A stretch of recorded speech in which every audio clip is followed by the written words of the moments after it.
Comment vous allez? Bienvenue chez vous. Je vous demande tout ça. Vous allez bien? De venir ici, c'est fort. Tu sais ça très bien.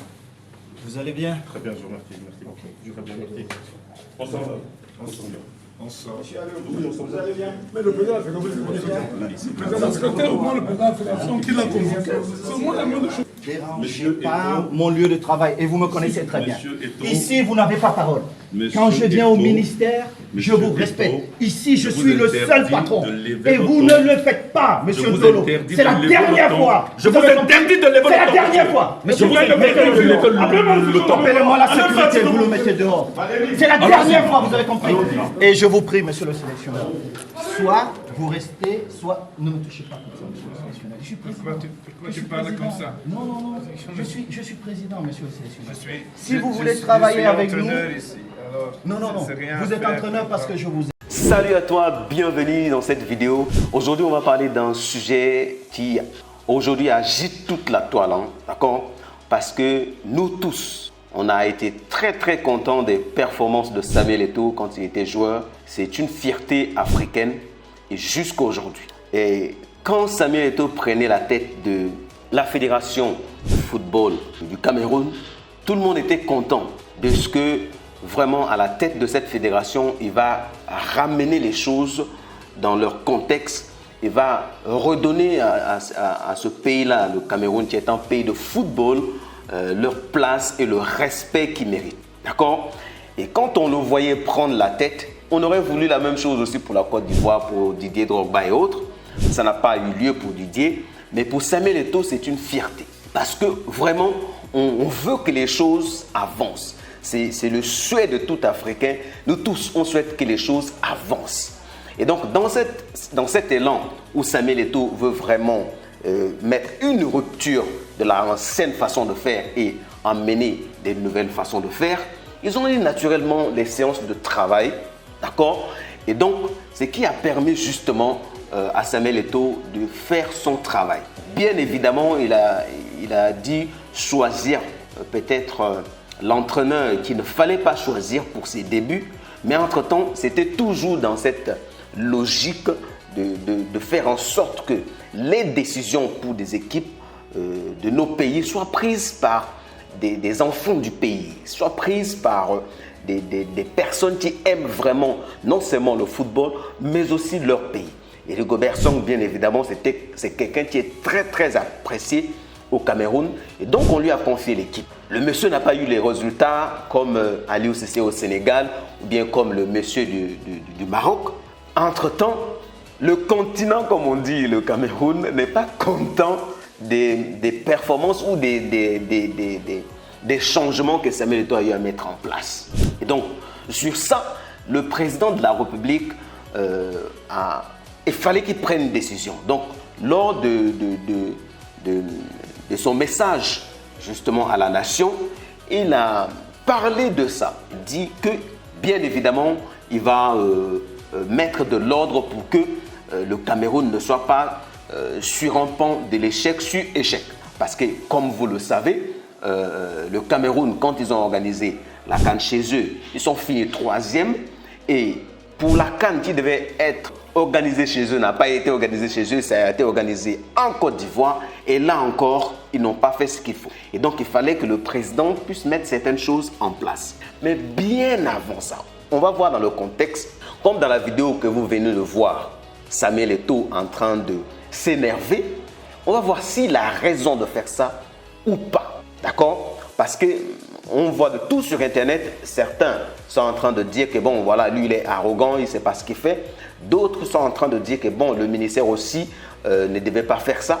Mais on va voir vraiment dans cette histoire qui a raison et ensuite on va tirer des conclusions, que ce soit d'un point de vue du football et des répercussions que peut avoir des mauvaises politiques de nos gouvernements sur l'ensemble du territoire ou sur tout ce qui est mis en place, surtout dans le pays comme le Cameroun ou bien les pays de l'Afrique centrale. Ici, nous parlons en général du bien fonctionnement de l'Afrique et bien évidemment du business en Afrique. Donc, mon nom c'est Fleurimban, je suis entrepreneur web. Sur cette chaîne, je partage des choses que je pense que ça peut améliorer l'Afrique et le business qui y va avec. Alors, En 2014, Monsieur le Président Paul Biya a sorti un décret qui justement donne à Samuel Eto'o le pouvoir de décider de certaines choses pour la fédération. Et quand on parle ici, ce n'est pas seulement de l'équipe A, c'est-à-dire l'équipe de football, première équipe de football du Cameroun, y compris toutes les équipes, vraiment tout ce qui concerne le football. La responsabilité a été donnée à la FECAFOOT pour la gestion justement PANLA. D'accord? Et donc, dans l'article 3 de ce décret, il est dit ceci.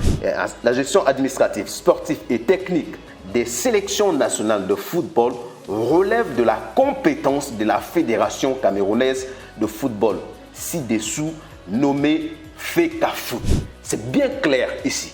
Donc, d'un point de vue sportif, technique, c'est-à-dire que la sélection, y compris le choix de l'entraîneur, c'est la FECAFOOT qui doit s'en occuper. Dans ce même décret de 2014 que le président a sorti, il y a aussi l'article 4 de ce décret qui montre encore une fois que Samuel Eto'o ou bien le président de la FECAFOOT a tous les pouvoirs de ce qui doit se passer dans l'équipe nationale.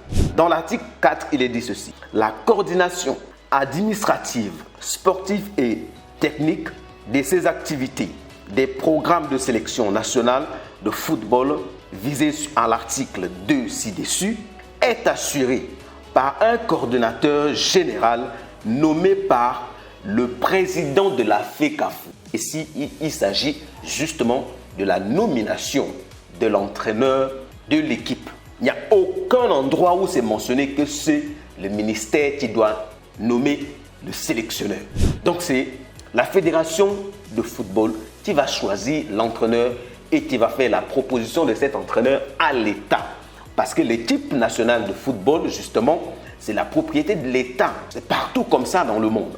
D'accord? Et donc, normalement, c'est Samuel Eto'o qui devait nommer l'entraîneur. Mais entre-temps, vu ces échecs, comme je l'ai mentionné un peu avant, avec Rigobertson qui n'a pas pu assurer, bien évidemment, il faut amener des changements. C'est là où justement le président dit qu'il va donner des instructions pour que cela soit amélioré.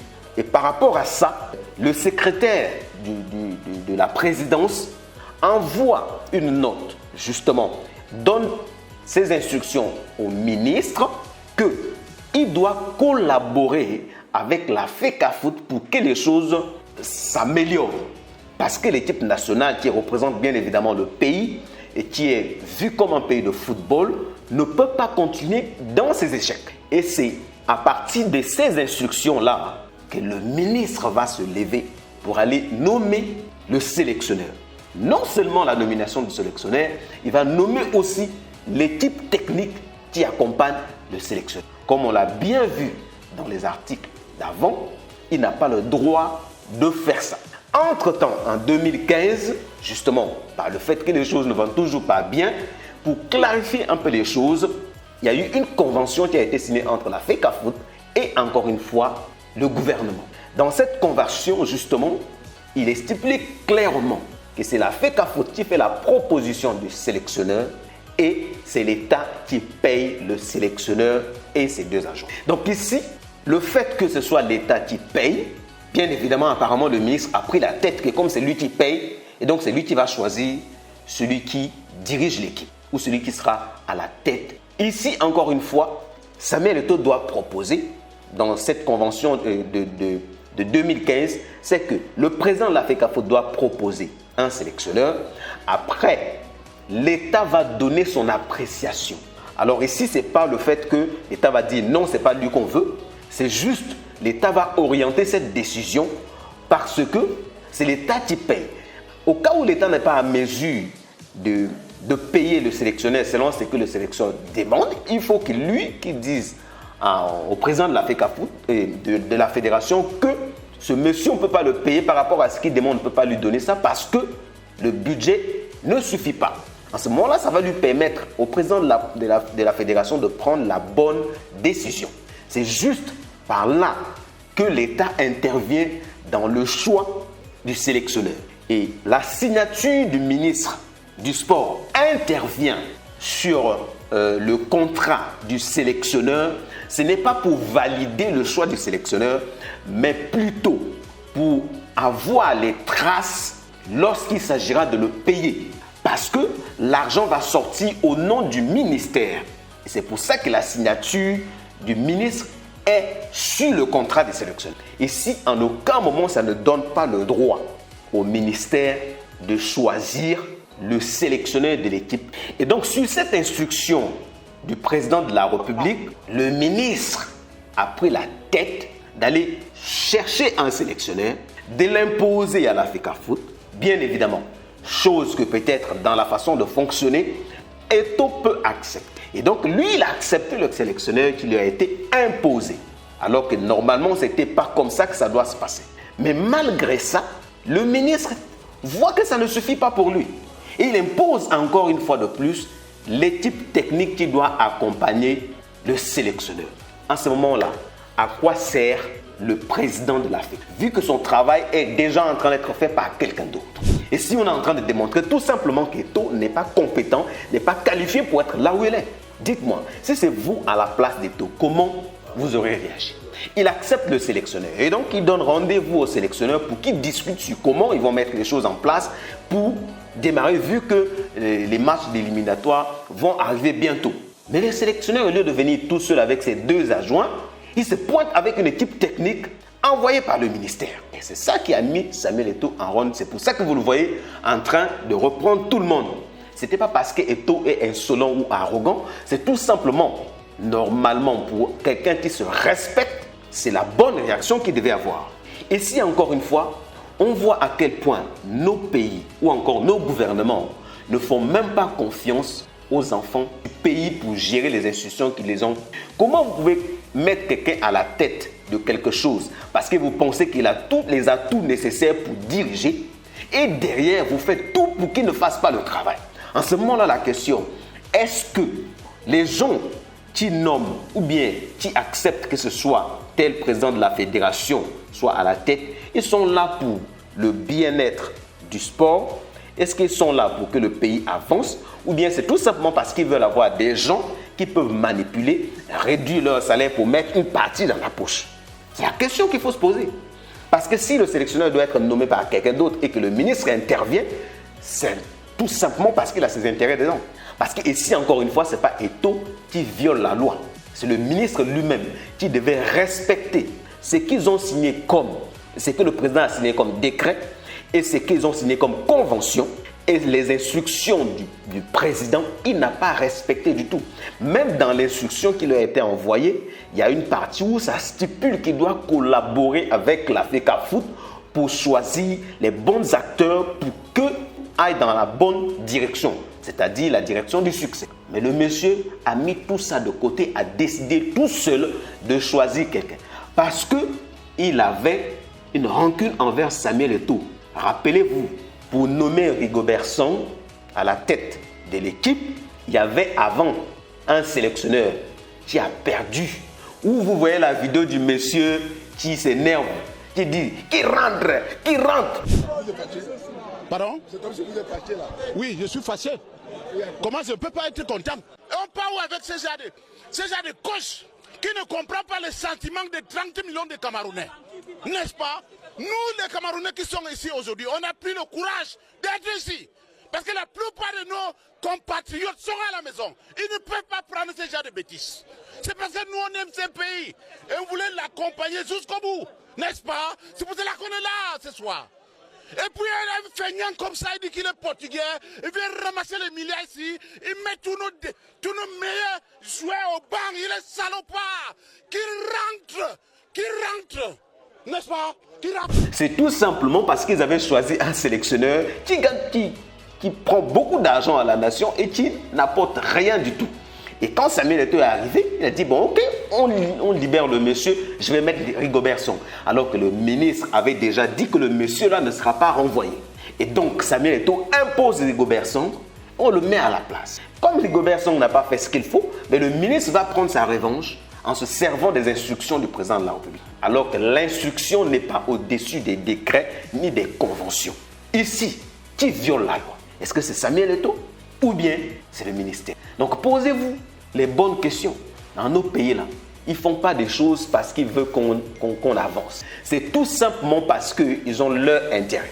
En choisissant n'importe qui, parce qu'ils vont aller nous ramasser des entraîneurs qu'on ne connaît même pas. Parce que le monsieur Brice, là, le Belge, là, on ne l'a jamais entendu. On ne sait même pas d'où il sort. On prend, on le met à la tête d'une équipe nationale. Vous ne verrez jamais ça dans aucun pays de l'Europe. Parce que tout simplement, les gars n'ont même pas de respect pour leur propre pays. On prend n'importe qui, on vient, on le met au-dessus de la tête. Le même scénario, presque le même scénario s'est reproduit en Côte d'Ivoire pendant la CAN. Parce qu'on a pris n'importe qui, on a mis à la tête. Il n'arrive pas à assurer. Pendant la CAN qui est organisée dans le pays, il a fallu qu'on le vire. Pendant qu'on l'a viré, alors qu'il avait l'adjoint qui est un enfant du pays, qui devait faire le travail, on est déjà en train de chercher une autre personne ailleurs. Alors que dans le staff, il y a quelqu'un qui peut faire le travail.